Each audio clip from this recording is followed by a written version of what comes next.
Psychedelics, grit, and a love for the Brooklyn sound is what comes to mind when I think of the group Flatbush Zombies. Welcome back, guys, to another series, and in this one I'm going to talk about all three members of Flatbush Zombies. I'm going to start with a quick introductory video on Zombie Juice. To get right into it, guys, Zombie Juice, aka Antonio Lewis, was born on July 8th, 1990, and he is a vocalist and video director for the legendary psychedelic hip-hop trio known as Flatbush Zombies. So not only is Zombie Juice like the ego, swag, epicenter of Flatbush Zombies, but he is also one of the most compelling rappers in all of hip-hop. Zombie Juice is the smallest member of the group. Both Eric and Michi Darko have at least like 5 inches on him, but somehow he's also the hardest to miss. Zombie Juice looks like a walking acid trip. The New York MC oozes confidence and swagger and balances their music and their image with unrelenting self-belief. To jump into his personality a little bit more, Zombie Juice is typically the most soft-spoken member of the trio in any interview. While Meech spills his heart and Eric provides thoughtful context, Juice is probably chiefing on a blunt in the corner and dropping occasional truth bombs. But there's one topic that Juice will never miss an opportunity to sound off on, regardless of the interview format. In an interview, he states, labels kind of fuck people over in the music industry. Literally, no matter how rich you think somebody is, the label's probably deep into their pockets. But besides his unwavering passion for talking about how much money is being taken away from him, Zombie Juice, otherwise known as Antonio Lewis, was born and raised in Brooklyn, New York. Unlike Michi Darko and Eric Elliott, who are both of Jamaican heritage, Zombie Juice is the son of Haitian immigrants.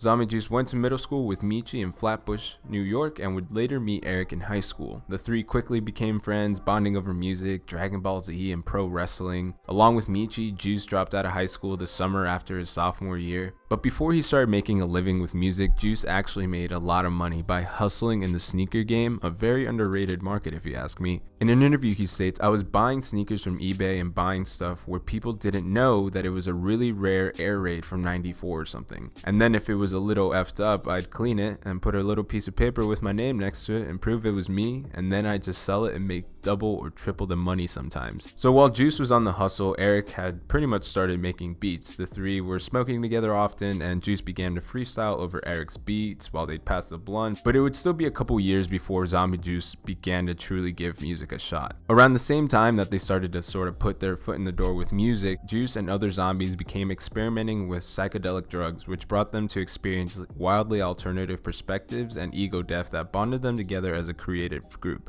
The theme of ego death would serve as a continuing theme in their music, their persona, and their brand as zombies. And if you guys don't know what I'm referring to, ego death is a term that's used to pretty much talk about when you take so many psychedelics or where you take so much acid that you literally lose track of like your own self-awareness. You feel super distant from like your own mind and body. At the age of 19, Zombie Juice began writing rhymes during a period of self-imposed sobriety. And from there, the three friends from Flatbush began recording music for themselves and their friends to smoke to, but wouldn't actually move to release anything for the next several years. So how exactly does Zombie Juice fit into Flatbush Zombies? Well, in the larger zombie, Meech is the heart, Eric is the brain, and Zombie Juice is the persona. His colors, sense of style, and mannerisms simply ooze presence. He's the type of guy that when you see him on the street, you'd think he was famous regardless whether you knew him or not. Juice's self-assurance and confidence is infectious both within the group and for their friends. On the Vacation in Hell tour, Zombie Juice began and ended that set in a coffin with a heart embezzled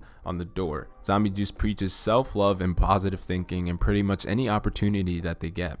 Zombie Juice pretty much represents a crucial part of Flatbush Zombies' fanbase and group persona. He wears his psychedelic influences on his sleeves and really ties in the whole grave hippie vibe that is central to zombie life. Zombie Juice is a ride or die for Eric and Meech, and to be honest, he doesn't really care if Flatbush Zombies aren't on your radar. He's in it for the brotherhood. A flurry of flows, a whirlwind of bars. Without Zombie Juice, Flatbush Zombies wouldn't be the same. Juice can manufacture some of the best hooks in the industry, hands down, and offers a much needed contrast to the deeper, more controlled deliveries of Eric and Meech. Juice's flows are a dynamic blend somewhere between Eminem, Meek Mill, and Snoop, bringing a laid-back but fiery tone to his bars. But there's far more to the music of Flatbush Zombies than the drug themes that are so overly noted by every single journalist to ever interview them, and this is especially true for Juice. Juice regularly hits on surprisingly insightful societal commentary, particularly when it comes to racism, police, public schooling, and our prison system. When it comes to Zombie Juice's personal influences,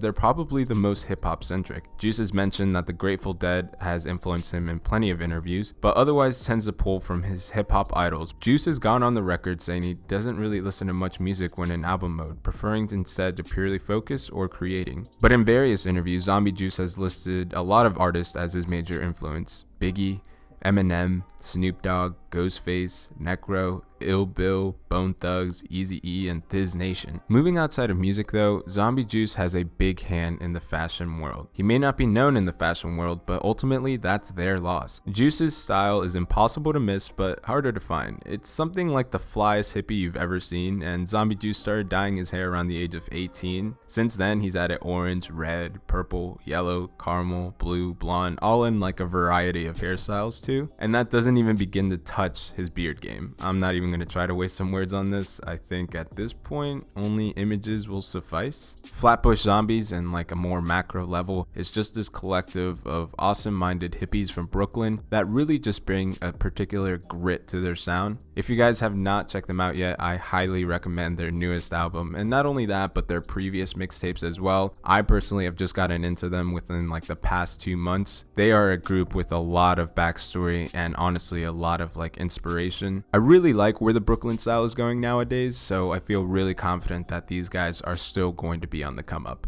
Working with artists like Joey Badass, I think this is just a great foot in the door for like the staple that they're going to put in the hip hop industry. So let me know what you guys think. Have you listened to any Flatbush Zombie singles before? Are you already a fan, or do you think this video convinced you to be one? If you are new to the channel, make sure to like and subscribe, and I will make sure to finish the rest of this series. I'll catch you guys in the next one.